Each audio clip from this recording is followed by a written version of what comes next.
Hello, class. We are here to study a new topic in science, that is natural calamities. The word itself says that it is natural, it occurs by itself. Some of the events which occurs by itself, which may lead to great loss of life and property of people, but we have to understand that we cannot control them, people cannot control them, but we can do certain things during that time in order to protect ourselves, as well as we have to understand that being humans we have to help others during such situations. By the end of this lesson, we will be able to recognize that natural calamities are caused by natural factors itself, and we human beings cannot control them. We will be able to list the steps that can be taken in order to reduce the effect of natural calamities. We have to appreciate that it is the duty of all human beings to help those affected by natural calamities. We have to help the people in needy during these situations. Coming to the lesson, calamities means events that cause great damage to human life and property. So, a natural calamity is an event that will cause great damage to life and property of the people. Some of the natural calamities are earthquake, cyclones, floods, tsunamis, drought conditions, famine, and volcanic eruptions. Coming to earthquakes, what happens to the crust of the earth? The crust of the earth is made up of many plates. Inside the earth, deep inside the soil layers, there are many plates, big rock plates. So these plates or the rocky plates slip each other, or they slip past each other. So when they touch each other, they slip each other. When they get slipped, earthquake occurs. So during this time, the ground will shake and it results in cracks developing in the walls of the houses. Crack develop everywhere. There will be cracks in the soil also, which leads to the cracks in the houses or the buildings. And sometimes the houses and the buildings even will fall down. Dams, bridges, and roads might be damaged. When an earthquake occurs under the sea, under the water in the sea, it will cause huge waves called the tsunamis. You might have heard about tsunamis which occurred in Indian Ocean in 2004, and it killed 1,70,000 people during that time. So the intensity of earthquake is measured in an instrument called the Richter scale. A strong earthquake can cause the chimneys to fall, which leads to fires. It can snap electric wires and water mains. Because of the shaking of the earth, everything may fall down. Even the buildings, it leads to cracks, and then eventually everything falls down. Sometimes people lose all their belongings and also their loved ones also. Sometimes people lose their life.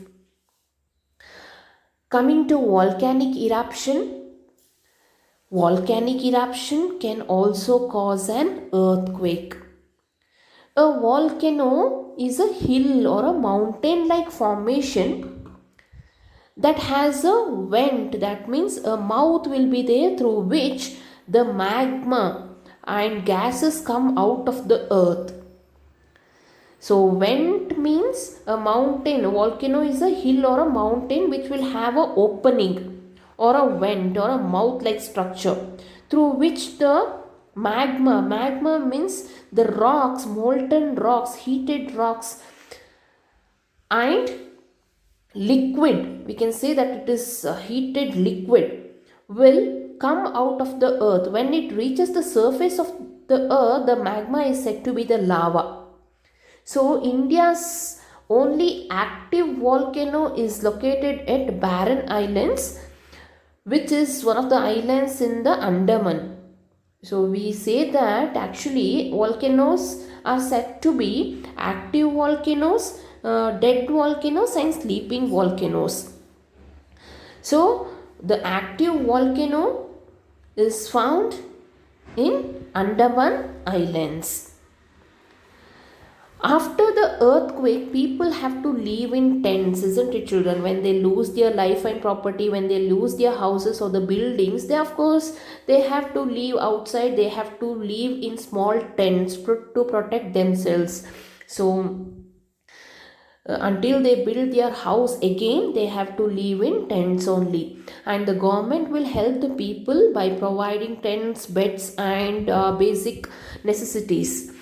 So during that time, even the army is called out to help the people and to sort out the danger caused by the earthquake. You all have heard about Japan? Yes, Japan is very prone to earthquakes. In Japan, earthquakes occur very frequently. So earthquakes are very common in certain parts of India also. So what we have to do if at all there is an earthquake? Immediately we have to run out of the house, children. If at all we see something to be shaking, the floor is shaking, or if the fan in the house is slightly shaking, or if something is hanging on the wall, if at all a photo is there in the wall and if it is shaking, if we sense that shaking of the earth, then we have to leave the building or the house immediately. We have to run out immediately and go in an open ground, or go stand in the open ground, or sit safely. We have to sit out in a safer place. And after the earthquake stops also, we must not get into our house or the building, because the building may have damage or the house may have damage, and the effect of the earthquake will be seen afterwards. That means aftershocks are seen usually. That is why we have to stay outside for a long time without entering the building. So next, let us study about the cyclones and the floods. So cyclones and floods usually occur in coastal regions. And what is a cyclone? It is a huge wind carrying the rain also along with it. So the strong winds and the rain will damage the houses, and it will spoil the crop regions also, crop field also. They can even blow down electric lines, huge trees. So sometimes the cyclone may damage the building or small houses also. When there is heavy rain, river rises above their bank, so overflowing water from river will enter the homes and fields, which cause damage to properties of the people. Floods also happen near the sea during cyclones, as the strong wind will cause high waves, cause the tidal waves. So what will happen to the sea water, or during the cyclones, the sea will cause high waves. You can see high waves in the sea due to the cyclones, and these high waves are called as tidal waves. So people and animals die due to drowning, and many people, animals will lose their life. Floods and cyclones will cause great damage to the people, wildlife, as well as property of the people also. The weather predictors or the forecasters can study the weather conditions, so they can predict a flood or a cyclone before itself. And usually a warning will be given to the people in medias like TV, radio, or in newspapers. So the people move to different places. People leave their original villages or habitat and move to a safer place. Of course, they carry their belongings, their animals also along with them, but the crops, whatever they have grown, will be damaged. When floods or cyclones occur, sometimes you might have seen the rescue team also will be called by the government. The rescue workers are there in order to help the other people who are in danger. So the rescue workers immediately are put into work, and these workers will help the people, those who are in danger or those who really need the help. These workers are called from the community or from the government agencies. Sometimes even the army people are called when the conditions are really painful. The army people, people from the army will help to airlift the stranded people, and they give food and medicines also. They airdrop the food and medicines. That means these food and medicines are dropped from aeroplanes or helicopters, we can say. So the government sets up relief camps for homeless. All the people are put together in a safer place till the condition gets all right, and all the necessary things will be given by the government to the people. It may be like medicines, food, drinking water, and bedding. Even doctors will be appointed in order to prevent the diseases. Some diseases are common during this period like cholera and typhoid fever. So even the doctors will be appointed in order to treat the people who are in danger. Sometimes the Red Cross provides services and goods or the materials like medicines and clothing to the affected people. And you all know that anyone who is in danger must be helped by a normal person. If at all you see some people who are in danger, then you have to lend a helping hand. Then only you can say that you have humanity. Drought and famine. So drought condition means it is a dry period when there is no rainfall per year, or if there is less rainfall per year than the average, it leads to scarcity of water everywhere, which leads to drying of the soil. So this drying of the soil because of the scarcity of water leads to drought conditions.